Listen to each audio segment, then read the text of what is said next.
Welcome back to Off Ball Takes. This is your host, Yarby Laws, and this is my co-host. Christopher Wells. We appreciate all the support on the Kings offseason videos. We wanted to shout out Dre for the comment on the short. And our Clippers are, we're going to call him our resident Clippers fan because he's been around for a little bit now. Xander Cade for sticking around for this episode as well. He commented on the Kings video, and, now we are officially at the LA Clippers. So, this is it. This is wrapping up the Pacific Division. So we'll announce the next division on the next episode. We don't want to spoil anything for you guys. And we know Xander's been waiting for this one. But please, before we continue, don't forget to like and subscribe and follow us on Instagram and Twitter at the OBT Podcast for updates. And like I said in the It's intro, huh? It's X. No, I'm not calling it X. I refuse to call it X. It's Twitter for me. And that's what I'm going to, unless they officially change it, completely and overall the entire thing, I'm going to keep calling it Twitter. But anyways, yeah. So like I said in the intro, we're going to be talking about the Clippers. And, just my quick little rundown of, their season. I think this was pretty tumultuous for them as well. And I feel like every season since they've really existed has been ultimately tumultuous. We've talked about it multiple times. We sometimes think that this team is cursed at times. They just can't seem to have any real playoff success, no championships in, I think, franchise history. So that in itself is disappointing. We have to talk about Lob City and all their failures, shortcomings. They had some good years, but ultimately it fell apart, and then they did somewhat of a rebuild and, acquired Kawhi Leonard and Paul George, and that hasn't even worked out and still isn't working out to this day. There's still hope for sure, when you have a player like Kawhi Leonard and then obviously a player like Paul George on the same roster. The only problem is they're making tons of money, and it's really, really, I'm going to go out on a limb here and say, it's really limiting, I think, what they can truly do with this roster, in my opinion. But, they finished this season with a 44-38 record. They finished fifth in the Western Conference, which I don't think was horrible, considering how competitive the West was. But really, it was the postseason that kind of just was like, okay, this is a failure.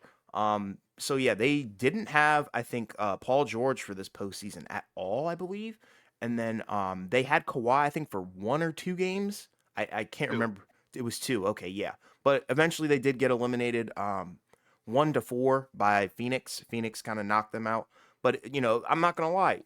They did give Phoenix a fight for sure. There were ups and downs, but they definitely, didn't make it. It wasn't easy for, Phoenix to do that because, if you look at the point differentials, some of the games were very close up until, the final 2 minutes, and they just couldn't close games because what can you do when you only have, Kawhi at times, and then literally, a bunch of times you didn't have him, and all you had was pretty much Russell Westbrook, and some other guys here and there. But unfortunately, I feel like everybody wants to see Paul George and Kawhi Leonard win. I think they're genuinely fan favorites. Paul George, he has a bunch of skill, and then Kawhi is just, he's just Kawhi. I mean, you can't really hate on Kawhi. But overall, I think this is a failure of a season for them because they just can't seem to be healthy. When your two stars aren't healthy, I don't think that's a good thing at all. I don't think that's the right direction that you want to go in. And they did make some offseason moves in general.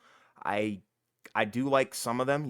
Bringing back Russell Westbrook, I think, is a great steal, especially for the money that you're paying him. I think it's around like what 8 million or something like that.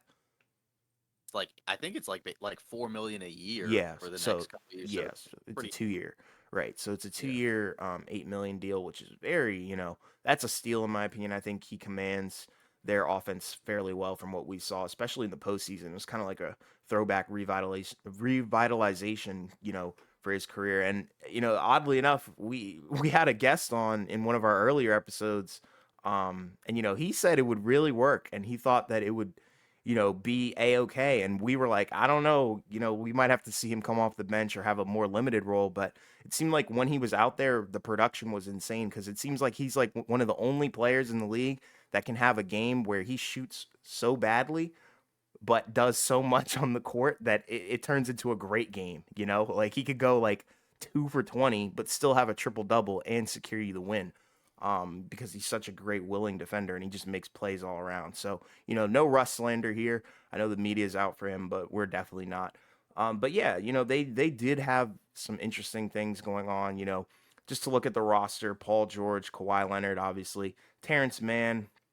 Um, I believe, is Mason Plumlee still on the roster? Yes. Yeah. Mhm. Yes. So it's interesting. Jason Preston, Russell Westbrook, Zubac. There's some guys here, but at the same time, it's pretty much the same roster as of right now. But there is one thing that we are waiting on from them, and that is James Harden. That he has come out and said that this is his preferred destination.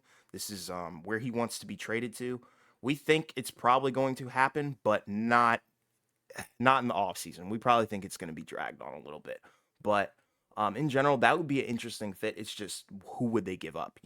But that's kind of like the overall, what happened this season for them. And like I said, disappointing in my opinion and from my view. And I think a lot of Clippers fans feel the same way. I'm curious to hear what Xander's going to have to say about this episode. But in general, I do want to see them win, but I don't know how possible that's going to be when two of your stars can't seem to be healthy at all.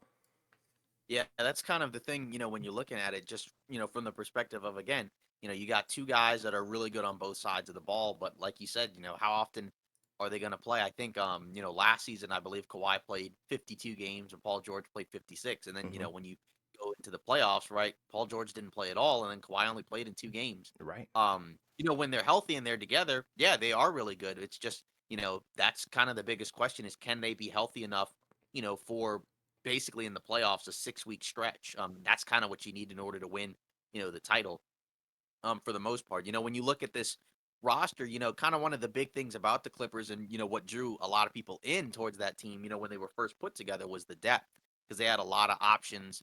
But then once you get to the playoffs, right, some of those guys just kind of flamed out, right, like Montrezl Harrell, Lou Williams, right, and those guys were, they moved off of them and brought in different types of players. Um, but when you look at the starting five, right, kind of like you said, it's pretty similar to what it's been for a while, right? I've heard people talk about the idea of Westbrook coming off the bench. I would assume he would still be starting. He has to Um, start just I from think what he I think showcased to us. I think some of it was also like if they get another guard, but like I still feel like they're probably at least going to experiment with him still as a starter because he was good as a starter. Unless they replace him with like an actual point guard. Like if they had gotten Brogdon, maybe they would have brought Right. him off the bench. But we already know that that trade ended up falling through. But Yep. right now we're kind of looking at Westbrook, Paul George, Kawhi. Marcus Morris Sr. had been the starter for a while, but his production, has kind of started to slip somewhat. So like I mean, maybe they still start him, but I feel like that's probably the position that you would like to upgrade from. Sure. If you can't get, like a Harden or somebody like that. And then Zubac, I'd imagine, is still going to be the starting center unless he's, a centerpiece of, one of these potential trades, right? You're looking at the backups, right? Bones Highland. Um, once he got to the Clippers, he played fine for them, right? Still not super efficient, but that's kind of his game, right? Where he's Yeah. kind of like, he's either got it or he doesn't as a scorer, Crafty from that guard playmaker, spot. He, scorer. he can do some things that they need at that because that's the thing. Like he's a very different player from Westbrook, just because Westbrook's not really much of an outside shooter. Right. And he had some hot shooting stretches for the Clippers. I think he shot in the regular season for them like 36% from three, but that's not normal for him. Over the course of a season, It's right? a That's a little much lower. smaller sample size. I think in basically 20 regular season games. Yep. Um, Still got Norman Powell, right, who's really good. Still have Terrence Mann. KJ Martin, right, they traded for in the offseason from Houston, basically just absorbed his contract. So I think that's a really good addition. Then Batum and Robert Covington are still there, right?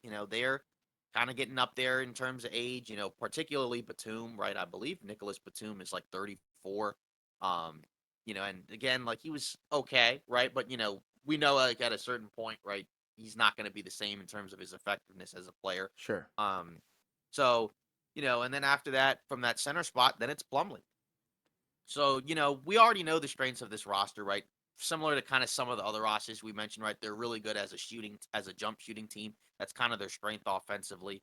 Obviously the other strength would be the wings, right? With Kawhi and Paul George, right? The switchability, the versatility, defensively, right? And they can, create one on one. So I think that's a pretty good strength for them as well. Ty Lue, I think, is an awesome coach.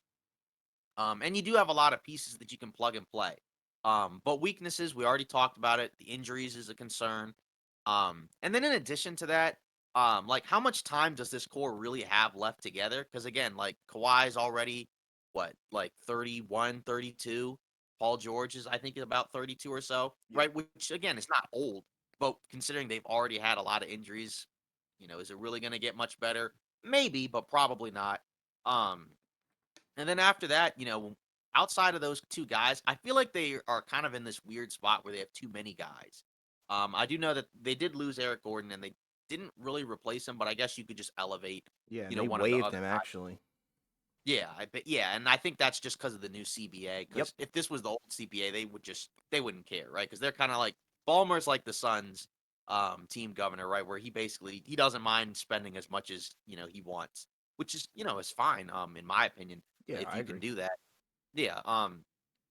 So that's kind of the thing when you look at the rosters. Just it feels like they need to consolidate some of these guys, and maybe make a couple upgrades. In one of these spots where you have like three guys that you probably don't really need. Like if they had gotten that Celtics trade done where they got Brogdon, I actually would have liked that. Me For too. the Clippers, if you couldn't have gotten Harden, but like you can get Malcolm Brogdon. I mean, obviously Harden's better, but like I don't think Malcolm Brogdon is like he's not like chopped liver or anything. Right. He's a pretty solid player. He won The only six issue man for of him, the year. yeah, exactly. The issue for him is he's got injury concerns as well. That was why they ended up nixing the trade, was because they were concerned, about his physicals. But if they can find, some type of guard that can create, offensively, that can also, shoot pretty well, right? So like, kind of like some of the things that Westbrook can do, but just a better shooter, right? If they can get, like you mentioned, a Harden, I think that kind of would be really good. Um, but that's kind of the issue for them, I think, because I just feel like they need a little bit more talent on the roster, at that upper level of Sure. the roster. Just because, like I said, we've seen a lot of guys come in and out, and they've had multiple guys, right? Like last year they tried to experiment with John Wall, and it just didn't work. Um, unfortunately for him, and the Clippers, right? And then, they replaced it with Westbrook, and that ended up working out pretty well. But I still feel like come playoff time, I just feel like, you'd like to have another option outside of just him, from that guard spot, in terms of creation, because I just feel like, again, he shot really well against the Suns in that first round, other than the first game, which they still won. But, that's just not consistent with, who he is as an offensive player for most of his career. So that's kind of where I'm looking at it, right now, because I still feel like the Clippers are still going to continue to be a good team. It's Regular just, again, season. yeah, it's just, again, the issue is similar to some of these other teams that we mentioned. Can they beat, that gauntlet, of teams to get to the finals? And that's kind of the issue there Nope. is, if they're healthy, they may have a chance. But even when healthy, I just feel like they need to make an upgrade. Um, but again, I understand why a lot of Clipper fans are kind of not that enthused about adding Harden, just because, again, come playoff time, he's not necessarily been an elevator either. Right. The thought process is that okay, well, you have other guys who can create in Paul George and Kawhi, so he's not going to have to create quite as much. Like, I guess in Philly, right, he's creating a decent amount of offense, even though Embiid creates a lot as well. But Embiid's a center, and the way centers create offense is kind of just different, Yes. in terms of what they can do, because they still kind of have to be given the ball. I know Embiid will get the rebound and bring it up and create, but still, he's not playing the role of a point guard. Um, so that's kind of the thing that I'm just, observing from this roster here. And again, like, there's in terms of trade flexibility, right? Like that's kind of what you're gonna have to do because it's a roster that's got a ton of salary on the books. But you're gonna have to choose relatively soon because when you look at their pick situation, right? They don't have their pick next year. I don't think it goes to Oklahoma City, right? Nope. Year after that, 2025, same thing goes to Oklahoma City. 2026, once again, I believe it goes to Oklahoma City. So, I mean, when you look at it from that perspective, so they don't have a first round pick, for another few years, 2027. They don't even really have seconds, for the most part. So, at some point they're going to have to kind of commit and decide, hey, do we want to keep this going or do we just kind of break it up? I still think this year you might as well just go for it. Um, maybe if crazy stuff happens at the deadline where it all falls apart, maybe that's when you decide.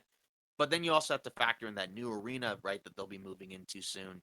And, it probably wouldn't be, the best thing to go into that new arena and fans don't have any clue as to what the direction is. Right. So I just feel like this might be kind of like a last dance sort of make it or break it season because I just feel like, much past this season, if they can't get it done this year, I don't really have a lot of faith that they'd be able to get it done, the year after that, just because other teams in the West are only going to get better and better.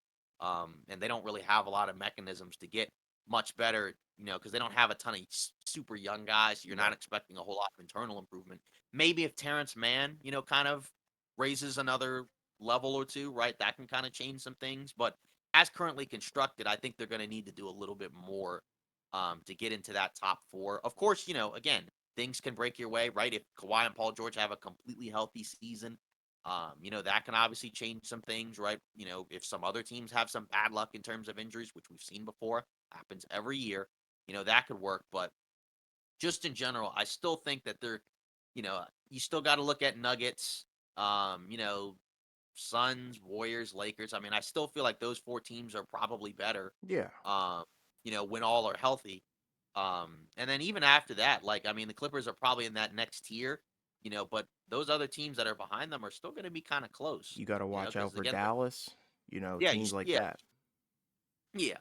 yeah, because that's the interesting, and we'll get into those other teams, eventually, right? But like, because most teams in the Western Conference improve, for the most part.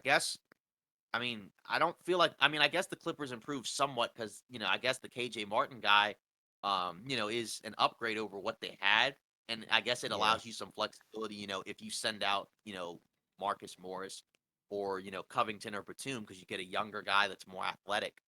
Um, but I don't know. I guess I feel like they do need to make an upgrade. The other concern with the Harden thing is just, again, like, when you watch the Clippers play, because it's so much one-on-one basketball already, right? Like there's very few opportunities, to get out and transition. Um, and like that's an easy source of offense. That can't be your entire offense, right? But it just feels like the Clippers need some type of jolt, I think. I think that they do need some type of shakeup with the roster if they want to get into that top tier. Yeah.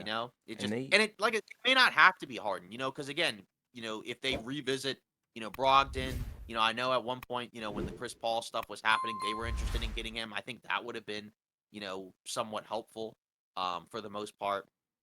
So if they can find a way to get some upgrade at that guard spot, then I think that would help. And then, if you get Harden and you don't have to give up a lot, then that's fine. It's just a matter of, like I said, what? Because again, if you're Daryl Morey and you're Philly, right? I wouldn't think you would take, the Clippers junk, for James Harden. I mean, I wouldn't do that if I'm Daryl Morey, unless I'm just okay with being fired on the spot. So I mean, yeah. yeah, so like that's the difficulty there. But if you can manage to get him, and not have to give up a ton, I think that would definitely help. Just because it'll just make the offense a little bit more. I don't know. It just gives you more options. It just gives you more creation options, and it just gives you somebody that's better than the options that they have, right? Because just like realistically, like when you look at a number of these guys, how many of those guys on the roster are going to play like huge minutes and help them out a ton in a playoff game? Some of those guys have, but again, like I said, some of those guys like Batum, Marcus Morris are getting up there in age, and I just feel like ideally you need, some type of upgrade from that. Again, just to help out Paul George and Kawhi over the course of the year, because they're going to miss time, anyway. So if you can get a Harden, right, he can kind of steer the ship, I suppose, while those guys are out. It's just a matter of again, how much do you trust them come playoff time, and there's not really much reason to really trust that, but you never know, right? Sometimes when a guy is in a lesser role, at a certain point in their career, right? Sometimes that can kind of change things around. We've seen it happen before. And that might be what Harden needs to do if he's, getting moved from Philly. Because there's a world where he stays in Philly, and they don't do that trade request if Daryl Morey doesn't like what he sees. But, this is obviously more of a Clipper podcast. Um, but just in general, like I said, I think the roster's fine. I just, it's kind of like what I mentioned with the Kings, where I just don't feel like they really made a whole lot of moves, whereas other teams did. So I just feel like, they need to do a little bit more. They're running it back with Just this from my duo, and I don't have faith in it, perspective. plain and simple. Yeah, because that's the question. And, there's also rumors and talks about, Kawhi and Paul George, being up. Obviously, we know they're up for extensions, but we haven't heard anything about either guy signing one, So the question is, are they going to sign one? And it doesn't have to be, for that full, you know, 3, 4 years or whatever it is. It could just be like, a couple of years. But, how much confidence do you have, that they will sign an extension? Because I don't know, because I would just be a little bit concerned about doing that, and then you're like year 34, year 35, and it still hasn't worked. And, I mean, by that point, I just don't really know what else you could really do. But I mean, at the same time, you don't want them to just walk. So, And like going back to, I thought you brought up a good point about their lack of young guys. I do want to, talk about their draft picks briefly. They did draft Kobe Brown in the first round. I think he was the 30th pick. They also drafted Jordan Miller in the second round, 48th pick. But it's kind of interesting because I think I'm correct me if I'm wrong here, but I do think they did trade that pick that was used to pick up Cam Whitmore to Houston. Um, with so John Wall. So, it's kind of interesting that, they could have had Cam Whitmore. And honestly, I feel like I might have to disagree with you the more and more I think about this. I think they potentially might have gotten worse, you know? they got I worse. think they got worse. And that's due to the fact because I'm thinking about their trade history, like, ever since like what, February, they traded Reggie Jackson away, right? Um, So, and got really nothing back. yeah, and Well, I then guess was that Gordon trade or something like that? you said what now? Was that like the Eric Gordon trade or whatever that I was? think so, yeah. But I guess they sent John Wall and something. yeah, they sent John Wall to Houston. Um, But like, yeah, they were part of To like a 4-team Plumlee. trade, a Oh, yeah, 3-team that was the trade. Plumlee trade. My Yeah, bad, that was the Plumlee trade, go right. on. Yes, but like they were a part of all these like 3-team, 4-team trades, and like they traded Yeah, down in the draft, and then they got Bones Highland back, but I don't think Bones Highland is that much better right now than Reggie Jackson. I think he probably will be in the future, but right now he's not. So it's like I don't know. They just didn't really do much, and I think Cam Whitmore right now we can probably say is going to be better than Kobe Brown and Jordan Miller. So they kind of lost the opportunity to draft him. Obviously, they didn't know his stock was going to fall that far back in February, but still, right. it's just weird. Like, I don't know. And then they signed all these people to like two-way contracts. I mean, the only positive thing that I think they did was getting Russell Westbrook, and that wasn't even really in the offseason. So, they haven't really done much in the offseason. That's my point. Like, they just drafted Yeah, guys and waived Eric Gordon. Like that's pretty much yeah. it. So it's like, and also they got rid of Kennard, I believe. Yeah, they got rid of Kennard. I was at the line. Yeah, that was at the deadline. So they got rid of him too. So it's like I really feel like they may have taken a step back, outside of like coaching. I think Ty Lue is a good coach, but roster It wise, is I kinda I do like the roster. Don't get me wrong, but I think they did, regress somewhat. it is interesting because I think, when we did the trade deadline live stream, we liked, a decent amount of what the Clippers did at the deadline. Sure. Uh, some of the decisions were kind of unexpected. I didn't really expect them to move both Reggie Jackson and John Wall. Right Right. at that point, we knew, all right, they're probably going to get Russell Westbrook. Um, but yeah, like I guess, hindsight, some of those moves maybe not, maybe didn't work out as well. The Kennard thing, I'm assuming, is probably just because of the defensive concerns, just because he can shoot. But he's not the same defensively, well, he's not a good defender at all. And like, the Grizzlies have a better infrastructure defensively, than the Clippers do, just because, they had so many other guys, right? They had like Jaren Jackson Jr., Dylan Brooks, Steven Adams. Well, I guess Adams at that point wasn't playing, but you know what I Yeah, mean? I Like know what they you mean. had, yeah, exactly. So they could kind of afford, because they were one of the top defenses, in the NBA. The Clippers were not, if I'm not mistaken. So the Grizzlies could kind of afford to have, a Luke Kennard out there because they needed somebody who could just desperately hit any type of jump shot, that wasn't like a Dylan Brooks or somebody like that. So, um, but I don't know. It is just kind of weird because, like, I mean, I guess they did a couple things, like you said. They mainly just brought a couple of guys back, Westbrook and Plumlee. They let Eric Gordon go, and like I said, I think that was a CBA financial thing. Mhm. Um, and then after that, like you said, they drafted a couple guys, but they're probably not really going to play much.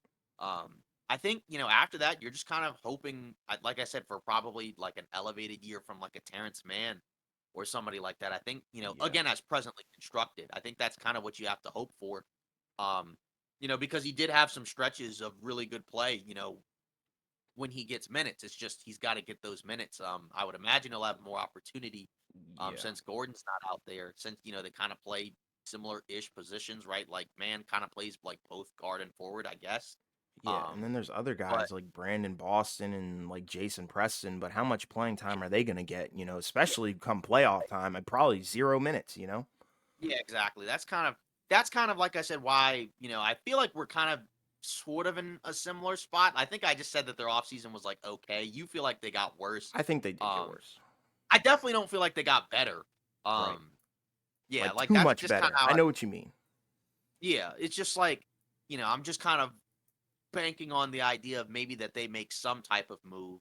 But that's kind of, the interesting part about the offseason is right, because just some of the teams that we've already talked about, right, they can make moves as well, right? Like if the Warriors move Chris Paul, at the deadline and then they pick up somebody, right, that completely kind of changes, my perspective on the trade. Which again, I'm kind of looking at it as they're using them as a trade chip, but regardless, like, if they actually can turn that into somebody, right, then that shapes my perspective. Whereas, with the Clippers, if they can take some of those guys and turn it into like a James Harden or a Malcolm Brogdon, or somebody like that, I think that's, cool. I do kind of want to, and again, I suppose, Xander, you can let us know in the comments, since I guess I'm assuming the Brogdon thing is off the table, but like, would you have rather had Malcolm Brogdon? Like, would you have been okay if they had gotten Malcolm Brogdon?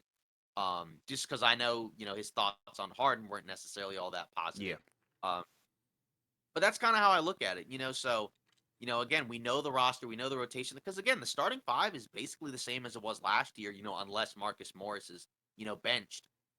Which, maybe, but I don't know. I mean, he's been the starter for a while now, so and he's getting paid what, like 18 million a year. So, I mean, this is I think the last year of his deal, so Mhm. or something like that. So I mean, he was supposed to be in that Brogdon trade. I think he was supposed to go to DC. He was supposed to go to the Wizards. Yep. So my guess is that he's probably one of the most likely guys to be moved in any type of deal. Um, because again, I don't think the Clippers are going to trade either a Paul George or Kawhi, and I don't think you need to. Because like I said, I feel like you might as well give it another shot, this year and see what happens. Just because again, like why not? I mean, It's your you have a best decent option roster. available. Exactly. So that's kind of how I look at it from that perspective. It's just a matter of again, can they, get that next guy? Because if they can get another guy, I think that could probably elevate them into that tier. And then at that point, all you just need is health. But as of right now, I still feel like there's a few teams that are better than them. Um, as currently constructed. But that's kind of the offseason game. And there's a couple other teams right like that, right? Where like some of the evaluation is based off of we have to evaluate them based off of what they look like now, knowing and understanding that a couple months later it could be very different. Um, it's just again, that's kind of the waiting game that we're at right now, depending on whether or not some of these, rumor trades happen. Yeah, So I agree. yeah. So I guess, to kind of wrap up the Clippers thing, um, I guess kind of like what we did before, what do you think their ceiling is right now as currently constructed? Like, because we talked about it, in terms of playoffs for the other teams. I still feel like probably second round, um, maybe conference finals. That's probably like a little too optimistic, but I definitely think they should at least be able to get past the first round if they're healthy. Because there's a world where if they were healthy against that Suns team, they could have beaten, I think they would have. that yeah, and who knows? Probably don't beat the Nuggets, but you never know. With the way Kawhi was playing, um, He was on a and the way tear. that some of the other guys around them were playing, because they still kind of held it down, while they were out, even though they didn't win. But that's just kind of what we're looking at here. I feel like I said, second round, I think should be realistic, um, if they're healthy, and then past that, I think they need to do more, if they want to get much further than that, unless they catch a break. Yeah, I agree. But for me, I'm a little bit more optimistic on them, because I'm looking at it like ideally, the ideal situation is all these guys are healthy and they're playing at Okay. their, best playoff basketball. So I would probably say Western Conference Finals. I don't think, they're championship caliber team just yet. I don't think they have enough around them. But with that duo, I think they're gonna have a great regular season, of course. And if that duo is healthy, I think they can go far, just not all the way. So that's Yeah. kind of the way that I'm looking at it. Yeah. Yeah, I guess we're kind of in a similar spot because like I said, I think conference finals is possible. Um, it's just again, I'm basing it off of what's the likelihood that they're gonna be, fully healthy for the entire Right. playoffs. You do have Because to there are some factor that teams in. where I'm like, you're not making the conference finals, right? Like Right. we talked about it with the Kings, where I'm like, you're not making the conference finals, Right. in my I agree. um where I think there is a world where the Clippers could.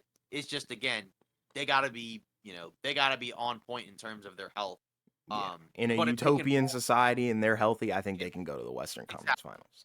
Yeah, but if they can pull off, one of those trades to get one of those other upgrades at the guard, then I think they could make potentially a finals run. Sure. It would just be again, it'd be tough, but Yeah. I mean, You again, got it's to get going a to be high tough. playoff like value kind of guy though.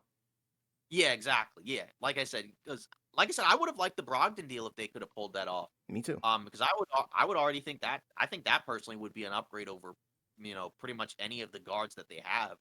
At least offensively. Yeah. Um, Seeding wise, I would probably say they're in that 5-6 range, pretty much the same as last season.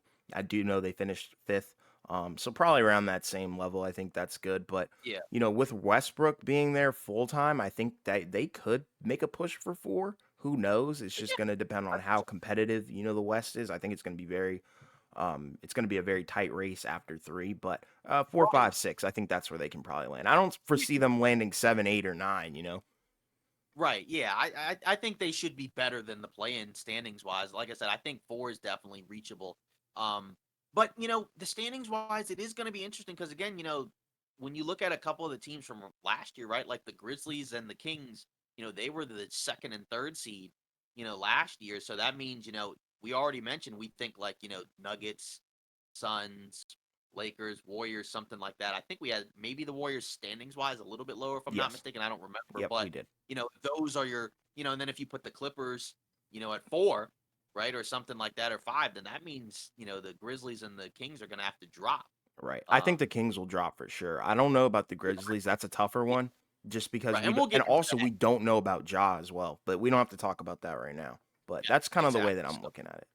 yeah, but I do think it's definitely realistic for the Clippers to be, standings wise similar to where they were last year. And I think when they first got Westbrook, I think they kind of took a tumble somewhat because they, the fit was initially kind of wonky. Right.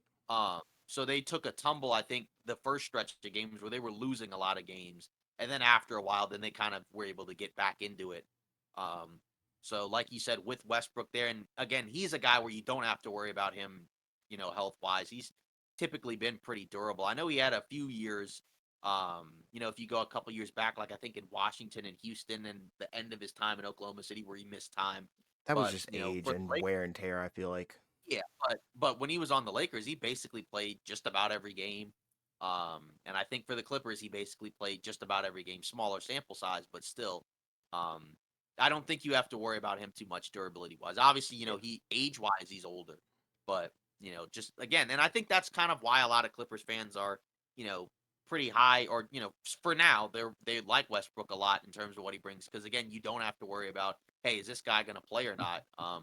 Because I remember, when I went, to LA in December. And I saw both the Lakers and the Clippers play, different games, and I think I went to two Clippers games, because they were cheaper. I went to the Lakers as well, but still, I went to a couple of Clippers games, and I think the first Clippers game, both Kawhi and Paul George played.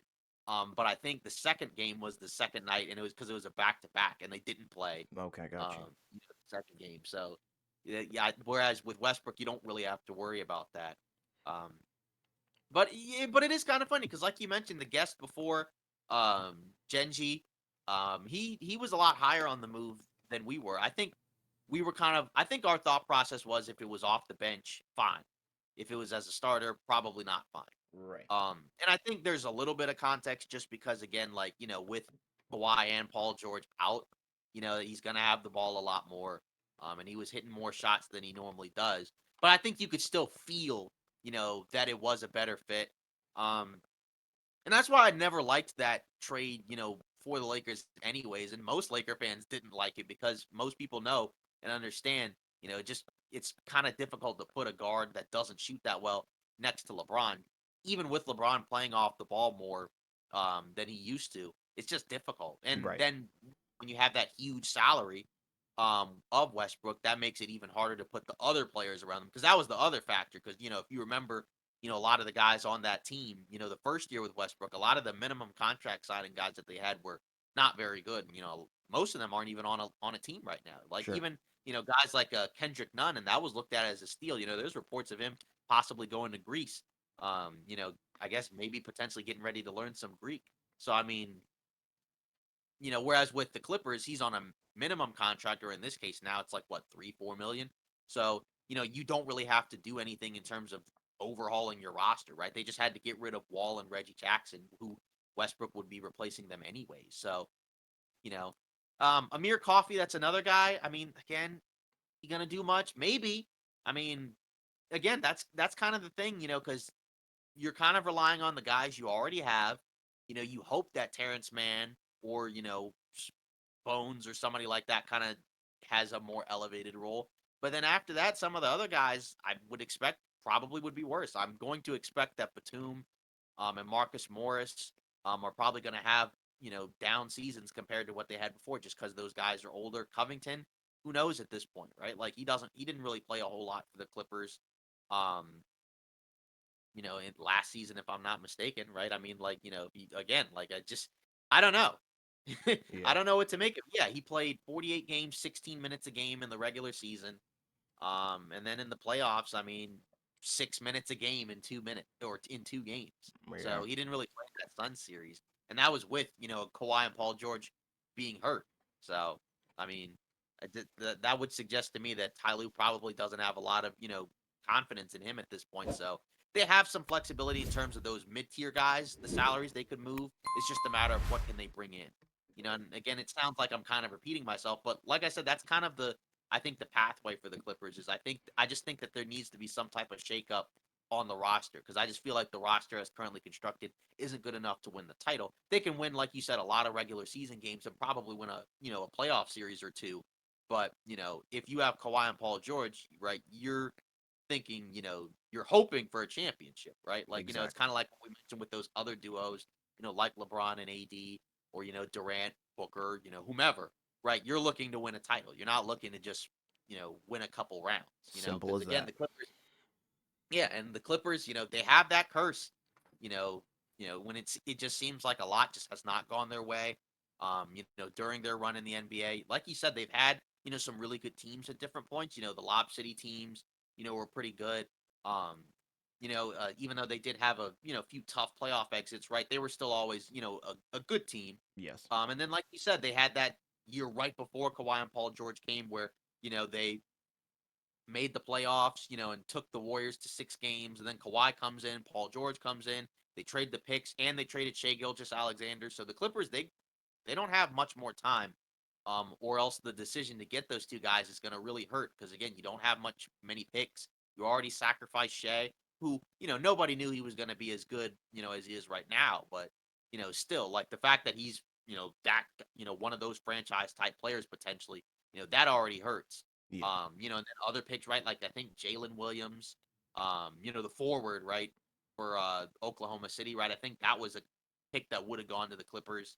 So it's just rough, because again, Oklahoma City kind of owns the Clippers immediate future for now. So they kind of need to shake things up and do something, or else this is gonna be like, I don't want to say an all-time disaster, obviously, but it would be pretty tough to have Kawhi and Paul George and decent players on your team, um, and you don't really have anything to show for it, right? This is going to be year 5 together, for them, right? And they had, the first year, right? They lost in the second round to Denver with that 3-1 lead. The following year, right? They made it to the conference finals, which was an accomplishment, and that was with Kawhi missing the second half of that postseason run, but again, he got hurt. Then the following year, right? They missed the playoffs. And then last year, right, they lost to the Suns in the first round. And again, both those seasons, right, Injured. injuries kind of derailed it. So, it'll be interesting to see if they can have a fully healthy season. You would assume, like, after 4 or 5 years, you got to have at least one, Right. That's lucky all we're year. asking for is one. But Eh, even so, I'm kind of past the point where like I'm just automatically penciling them in. I need to see them make some moves, in terms of just getting more talent, right? Because yeah. outside of that, if they don't do that, I just can't pick them to come out of the West. But if they can get, like I said, a Brogdon type player, because again, it doesn't have to be Harden if you're concerned about Harden. If you can get, like I said, somewhere around that caliber, right, a Brogdon or similar-ish tier, I think you're really cooking something. I think that's a scenario where you could make the finals, um, if you just have the injury luck, go your way. You know, Yeah. that's kind of where I am with that. Yeah, me So too. I guess to kind of fully put bow on it, what grade, would you give the Clippers, for this offseason? Because I feel like the first few teams that we did, we were pretty, I don't want to say generous, but like we gave them pretty good marks, right? But I feel like, with the Kings, we gave them, I think it was like a C, C plus, something like that. So, where are you on the Clippers? Are you kind of in a similar range or lower or higher? Lower. So for me, I'm giving them a big fat D plus, maybe D. Um, Okay. like I said, I thought that they've regressed. And that's not to say that they're a bad team.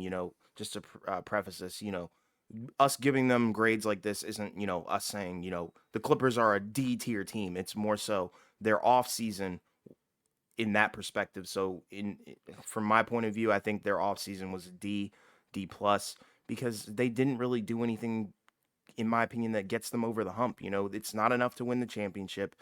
Ideally, it is enough to get to the Western Conference Finals, but at the same time, if these guys get injured, I could see them having a very early playoff exit like we saw in 2022-2023 season. So that's kind of where I'm standing.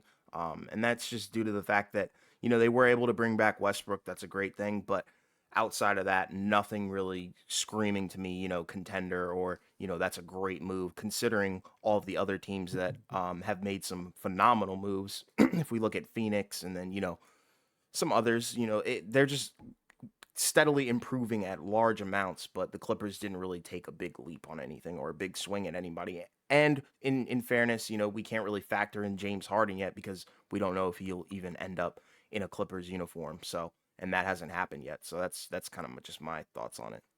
Yeah. Like I said, I'm kind of in that C minus ish tier sort of as well. Like just where, like you said, it just feels like they didn't really do enough, as of right now. Obviously, like I said, if they make one of those, purported deals, right, then that definitely raises my grade, for them, like, to a like a B plus, or something like that. It just, some of it depends on who they get. But yeah, but like I said, it does feel like that they just needed to do a little bit more. The good news, in terms of the two stars is again when Kawhi played, he was really good. Because I think when he first came back, from that injury, he looked, a lot different. He didn't really look as effective. You know, but again, it's kind of like with the Clay thing where you just kind of have to give, these guys some time. Because again, when you look at Kawhi, he missed all of the previous season. And just and it was what, an ACL injury. So I mean, like sometimes you just kind of have to wait and see. Obviously for Clay, come playoff time, it didn't really work out. But Kawhi in the playoffs was, terrific. I mean, during that early part of the series, he was kind of like in a way the best player on the floor. I mean, he averaged 35 a game, 6 assists, 6.5 rebounds, 55 from the field, 60% from three, 88 from the line. Right, played great defense, 2 steals. Um, so that's kind of, I guess, the saving grace is that your two stars are still really good. Yeah. Especially again with those injury concerns. It's good to see that it doesn't seem like they've lost a step at all. Um, it's not, like I said, it's not Kawhi and Paul George's play I'm worried about. It's just can they be on the floor, um, and then who's around them. Like I said, I just feel like they need a little bit more talent, just some type of shakeup because it just feels like again it's been basically the same starting five, except like maybe you swap one player or something for a while, right? Like if you go back to their first season together, right, when you go into the playoffs, right, it was like Patrick Beverly, Paul George, Kawhi, Marcus Morris, and Zubac, right? So that was basically what, 3 years ago. Yeah. So I mean, like, when you factor that in, right?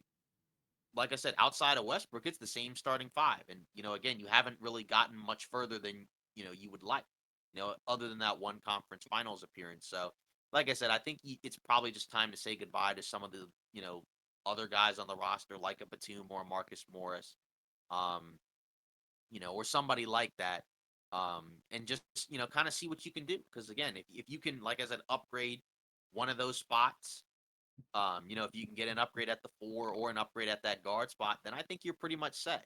Because like again, you don't really have to worry as much about the quote unquote wings because of Kawhi and Paul George. Um, Zubac, if he's in a trade, right? I think Plumlee's a different type of big. Zubac, I think, is a better defender than Plumlee, right? I think Plumlee, brings some other stuff to the table on offense, as a passer. Um, but again, there's a reason why Zubac is the guy that starts. Yeah. Just because, again, I think he's a better rebounder, better defender, shot blocker. Um, Whereas again, Plumlee, I feel like he brings a different energy, with that second unit. But again, he's a serviceable starter. It's just again, like I said, when we talk about these trades, who's in there? Because again, uh, if you trade, like I said, the older guys, and you get back Harden, that's one thing. But again, is that realistic? Because like I said, if you're Daryl Morey, are you taking that? Probably not. There were even mentions about the idea of the Clippers maybe moving multiple salaries and getting, I think, both Harden and Tobias Harris, which would definitely be really intriguing because I actually think that would honestly be pretty solid. Um, unless but again, like, wouldn't that have to involve Paul George salary wise, unless you're Mm-hmm. giving up single, bench guy on the roster, which I guess you could do. Um, but again, if I'm Philly, I wouldn't do that. So just if, like I said, I don't, and again, like the reality is you're probably not, fixing all of your weaknesses going into the season, right? Because the Harden trade can be done, at any point. Maybe it happens before the season begins, but even with the Harden trade, there'll still be holes in the roster, just like there's holes in every roster. But I think you're plugging a major hole if you can get, one of those guys. And again, it doesn't have to be Harden. It's just that's the guy that we've heard so much, that it feels like if they do pull off a trade, that's the one that's most likely to happen. But it's also been stated again that the Clippers, it said, are kind of unenthusiastic about it. I guess in the sense of like, yeah, they're not going to give up the farm to get Harden because right now most people think that's the only team that is really trying to get him. So why would you give up the whole farm, and give up more than you have to, right? You just Yeah. play the waiting game, and see what Philly does, and if they break, then there you go. You can take advantage. It's just a matter of does Philly break? I don't know because again, Morey waited until the last minute for Simmons. Does he do it for Harden? He And my could. thing is, like, I don't blame them for really not being able to make moves because their hands are tied with, It's like all this Golden stuff State. that's going on. Exactly. So, Right. like, I'm not saying it's completely their fault, but, because there's not much they can really do. But I just have to be brutally honest. I don't like what they've done this offseason. But that doesn't mean I don't like the team. I love the team. I do like the KJ Martin deal. Because again, like I said, I think it does give you some flexibility, you know, in case, you move one of those guys. Because Sure. again, like if you move Marcus Morris, or Batum, I mean, even when you have KJ Martin, you don't really need both of those guys playing. You only really need one of those guys, now that you got KJ. Because again, Kawhi is going to play minutes at forward. Paul George is going to play minutes at forward. KJ Martin's going to play minutes at forward, right? So, I mean, that's already three guys, right? So then you don't need Batum and Covington and Marcus Morris, right? Like one of those guys, like I said, has got to go. Like the 2K16 quote, Vic gotta go or whatever it was. Yeah. Like you said, the offseason was kind of minimal, but like you said, the hands are kind of tied behind their backs because there's just not a whole lot they can do when you have a super expensive roster. You just don't have the flexibility to really do a whole lot. Um, but their situation is a little bit different because again, a lot of the salaries are also tied into, they do have a number of other guys making money. It's not just like, they're two stars and then like, nothing, Right. right? It's they have a number of guys that I feel like are probably expendable, that you could replace, right? Because I just feel like, most of those forward guys, like I said, like a Batum or a Covington, I just feel like those guys are kind of expendable. I agree. I know Batum's a bigger, like a, kind of like a glue guy for the team. So maybe Marcus Morris is probably the one. Like I said, I think he's the most likely one because I also They think he's already tried to probably, move him. yeah, exactly. They already tried to move him. They were very close. And I just think he probably would have more value. Just and also he's a big expiring contract. Well, not huge, but like 17-ish million. That could Yeah. help out a team. That's just looking to, clear up their books. Yep. Which we've seen, every year there's always at least a couple of teams, that are looking for that.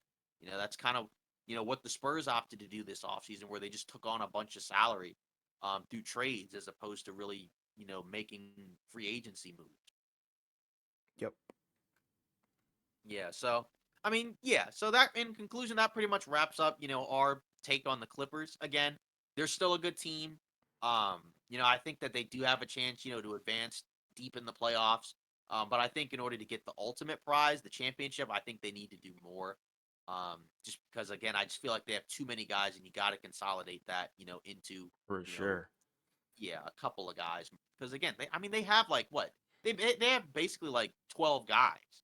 Um, essentially, I think they have 16 players on the roster, so one of those guys is going to have to get cut. Um,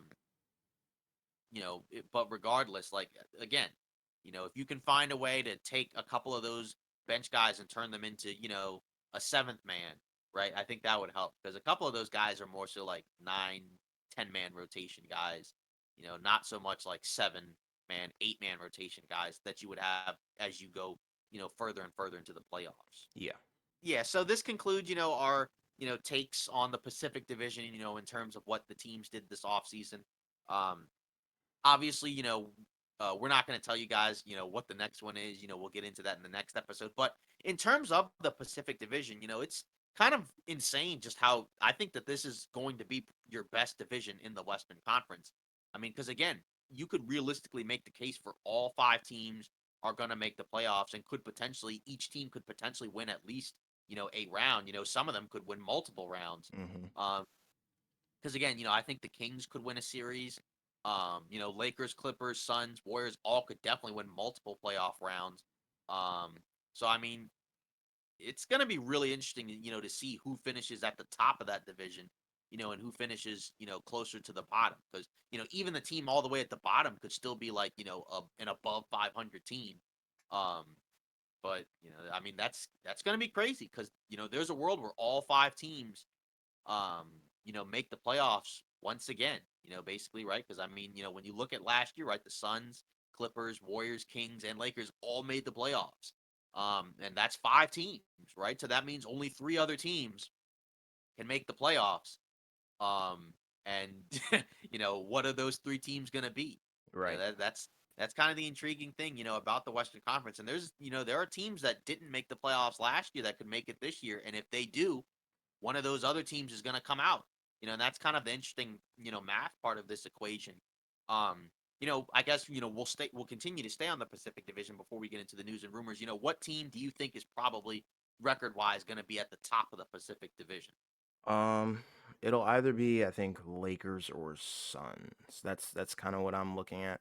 And that's just due to star power and obviously with the Lakers, 80 and Braun, I think, they're probably going to have a really good season and overall I think the Lakers did a lot. So, that's kind of the way that I'm looking at it. Yeah, I feel like I'm kind of in a similar spot as you. I feel like with the Lakers, win wise, I do think that they probably will play with a little bit different level of intensity compared to the second half of last season, just because again, like, there's not as much like, oh my gosh, we have to play every game like it's our last, or else we're gonna miss the playoffs because we started 2-10. I don't think they're not gonna have as poor of a start as they did last year, obviously. Um, it's just a matter of again, like it's kind of like what we mentioned with the Clippers, right? How many games do LeBron and AD play together? If they play 65, you know, together, right, then they're going to have a really good record. If they play like 50 together, right, their record's probably going to be relatively mediocre. Same thing with the Suns, right? How many games does Durant, Beal, and Booker play, right? Because that's basically the nucleus of the team. Right. If one of those, if Durant has to miss significant time, or if Booker has to miss significant time, that's going to make it a little bit tougher, I think. Um, I think you could survive a Beal injury if you still have Booker and Durant, because those are your 2 best players, obviously. Right, and like Booker and Beal kind of do similar-ish things. Obviously, Booker's the better player, but both of them, are kind of like creators on offense. Especially from the perimeter. But um, I don't know. I feel like that makes a decent amount of sense because again, with the same thing, Clippers and Warriors, right? You have to factor in injuries for them, right? Because we know those guys are going to miss time. So, I mean, is there a world where the Kings have the best record again in the division? I mean, regular season wise, I mean, the only thing, that I'm looking at is again, when you look at the amount of games that they played when fully healthy, it was again abnormally high compared to, the healthiest teams in the league for most seasons. I mean, again, we kind of talked about it in our previous episode covering the Kings, right? Most of the guys on their team played like 70 or more games. Right. That doesn't happen. It's a young team, so obviously there's not going to be quite as much load management, I guess, with those guys. But again, like, do they realistically all play 70 plus games again? If they do, then yeah, they're probably going to win, the most games of those teams in the division. But I don't know. I just feel like, with the Kings, I think the Kings and the Clippers didn't really do a whole lot this offseason. They ran it back, which again, that's fine. The Kings are in a different spot than the Clippers because the Kings aren't necessarily trying to win the championship. But yeah, I feel like um like, let's say if every single team was healthy, right, then it's probably gonna be Suns or Lakers at the top of the standings. Maybe the Warriors could challenge there as well. Depending on, what they do. Because again, even with the Warriors, right, there's a world where, they're ticked off, at what happened last year. Some of the guys have bounce back years. Um, but either way, I kind of feel like with you, yeah, it's probably going to be Suns or Lakers. Yeah. Just because, again, like, I feel like of those five teams, those are probably the two best ones of those five teams. And, for the regular season, because they have a, pretty good high level talent. If those guys play, they're going to win a lot. It's just a matter of how much do they play. I think again, we talked about it with the Lakers. I think they could survive an injury to one of those guys, more so LeBron than AD, just because I think they have other forwards that they can put out there. If LeBron has to miss time, like Rui or Vanderbilt or Torian Prince or somebody like that. But you don't really have that with AD. At least right now, where you don't really have another big. I mean, nobody can big wise, can really do the combination of what AD can do. You're not asking to replace superstar production, but the big spot on that roster is kind of lacking outside Yeah. of Anthony They Davis. need So help if he there. has to miss, yeah, so if he has another year where he misses like 40 games, right, that's going to be really tough. Um, but it is going to be fascinating because again, like that's where a lot of the action is in the Pacific Division. Um, and again, if all of them make the playoffs, that only leaves three spots. And, I guess, you know, I guess, well, we might as well not do that now because again, we'll cover those other teams as we get there. But I do think it's going to be really fascinating to see what three teams are going to make those spots because I'm kind of going in anticipating that all of those teams will make the playoffs. Yeah, I think Um, that's not bold at all. I think that's common sense. Yeah, and I mean, and again, I think a couple of those teams, like I said, I don't think the Lakers will be a play-in team next year unless they just have another injury-riddled season. Um, and I think the Suns, standings wise, will probably be a little higher than 4 if they're healthy because they had a ton of injuries this year. Even before they got Durant, right? Because Booker missed a lot of time. That's why he wasn't an All-Star, right? Chris Paul missed a lot of time. Um, but again, like that's again, injuries always play a huge factor, basically in any sport. But in Yeah. basketball, because again, you have five guys on the court. Um, it's just there's a lot less room for error, right? If your best player has to miss, you know, 20 games, that's really tough. Because I know in other sports, since like in baseball, right? If your best player misses like 20 games, right? Well, there's still like 100 plus games, right? Yeah, you're good. So yeah, it's not as bad. Football, I guess there's more of a break in between each game, right? Because you're But the playing on a depth week. chart is so large Yeah, on football teams like that. There's right, like so many guys that are like can be breakout people due to injuries, so it's a little bit different than basketball. right, exactly. So that's yeah, but that again, like, and I know it sounds like we're kind of being repetitive on the injury mark, but it really is like a huge factor for a lot of these teams because a lot of these teams, have, and I feel like some people like will emphasize certain teams more so than others, which again I can understand because some guys miss more time than others, but a lot of these teams have, injury prone stars or guys that just miss a significant amount of time. But we kind of almost have to base it off of certain things, certain factors, right? We're hoping that everybody's healthy, but we know that's not realistic. So, Yes. that's kind of why I mentioned with the Clippers, where I think best case scenario they could get to the conference finals if they're healthy, from start to finish of the playoffs. But I don't know. I don't feel super confident about that. Yeah, I'm not confident at all. Yeah. So now we can get into the news and rumors. Again, as like we basically said every podcast at this point, still no real traction on, the Lillard or Harden deals at this point. I know the NBA sent out a memo, um, you know, I guess aimed at Lillard and his agent. It was really his Basically agent. yeah, yeah, basically saying like, if you go out again and basically, say like I want to be traded and I only want to be traded to this team, i.e. Miami, there's going to be some consequences involved. Which I didn't really know like was really a thing that they did. Um, I know the NBA in the past has kind of like, I guess not loved the idea of trade requests, but they don't really do a whole lot. They find players, I guess, for trade antics, I suppose, because we've seen that in the past. But I haven't really seen a situation like this before. But is that probably going to really deter? Lillard and his agent, from trying to get to Miami. I wouldn't think so. No. And yeah, that's kind of the thing. They've already put it out there, so it's like, what can the NBA really do? I doubt they'll really even need to reiterate themselves as things have really stagnated. So it seems like, you know, it's come down to Miami, and they're just working out the details. But it's kind of a weird. I feel like that's a case of like a little bit too late. It would have been different if they sent out the message like a week after, or got some pre knowledge that we didn't have as the public. But it is what it Right. is. I don't really think Because it means anything though. we basically knew the day the trade request happened, right? Like, some reporters worded it differently, right? Because some kind of made it like, oh, these other teams are interested, but then like Shams like just came out and he was like, yeah, he only wants Miami. So, Exactly. I mean, after that, that's basically what everybody said. Right. Um, again, we talked about the extensions.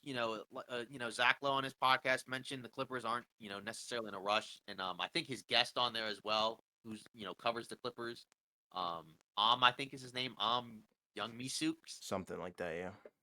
Yeah, I don't. I hope I did that name okay, some I think justice. I Probably think you'll not. be all right. But regardless, yeah, we talked about it already. Where it's like it makes sense from the Clippers' perspective because again, you're making a pretty significant decision, so you kind of need to decide: are you willing to commit to this, for the long haul? Because again, it's a tough spot, right? Because if you decide to blow it up, you better hope you get some stuff back because you won't have some picks, your own picks for the next, few seasons. So I mean, it's a tough decision. Which is like I said, I don't think you have to do anything right now. Um, so that's why, again, you go into the season and see how it plays out, right? Because if it's the trade deadline and everything's clicking and they're playing really well, then add on to it and make a run and see what you can do, right? Absolutely. But if it's another tough year, mired by a ton of injuries and just inconsistencies, then that's maybe where you might start thinking about, uh, blowing it up. But I don't know because again, maybe Kawhi and Paul George, they seem pretty comfortable being in LA. Obviously they're that's basically their hometown for the most part. Um, and that has to be factored in as well, right? Because like if they haven't requested anything, I'd imagine the partnership isn't going to end. So we'll just have to see. Yeah, that's the best way to look at it. Yeah. According to Mark Stein, Magic not in play for Pascal Siakam. Personally, that team never really made a whole lot of sense to me for him, anyways, just Right. because I mean, you already have Palo, and I'm not saying like you got to prioritize one over the other, but I'm just saying like positionally, where is he gonna play, right? Because I know he played some center for Toronto last year, but I don't think he's a center. I think he's Absolutely more. not. Power I think forward. he's more for in some situations a small ball five, but I don't think you should have him as a full time center because when he played full time center for Toronto, they weren't really that good. So Exactly. I mean, because that's why they went and got Jakob Pertl I and was paid just him, about to say that. yeah, 20 million a year. So I mean, that one never really made much sense to me. The Hawks one I think is cool, and makes a lot of sense, especially now that John Collins is gone. So I think that one makes a lot of sense. Um, but the Magic one, yeah, I never really bought into that one, but maybe Nah, I that's thought just that was a bunch of like hoopla. I had never really paid attention to that. It just wouldn't work, I don't think. Just be too weird for me. yeah, that's I don't know, cause like yeah, I mean, It's just I weird. definitely think that as well, cause again, like, how's that gonna work? Cause it's just I don't know, it just doesn't really make a lot of sense to me. It's like a trade that you would see in my career like 5 years down the Yeah. line that makes no sense. Right. Like in 2K, like you'll see teams that have like, two, three, four centers in the same rotation. And in 2K it actually works, but in 2K It's fit not doesn't matter. real. Yeah, fit doesn't matter at all in 2K, at least when it comes to like the simulation. Because when you're Exactly. actually playing with the teams, it can get kind of nasty. But again, if you're just simulating from start to finish, it doesn't matter. But in real life, that stuff does matter. It would be very difficult to have four centers, playing a regular part in your rotation, especially if they're like natural centers, right? Because like, there are some centers that can kind of split time between four and five, and then there's other guys that are pure centers, right? Like the next guy, in terms of the next rumor we're talking about with Mavericks would love Clint Capella, right? He's a pure center. He's not a 4 or 5. He's not a 5-4. He's just a 5. Right. Um, yeah, but it says Mavs would love Capella, not eyeing Jalen Noel. And that's according to Mark Stein. And again, like I think Capella, that would be a pretty solid addition for Dallas.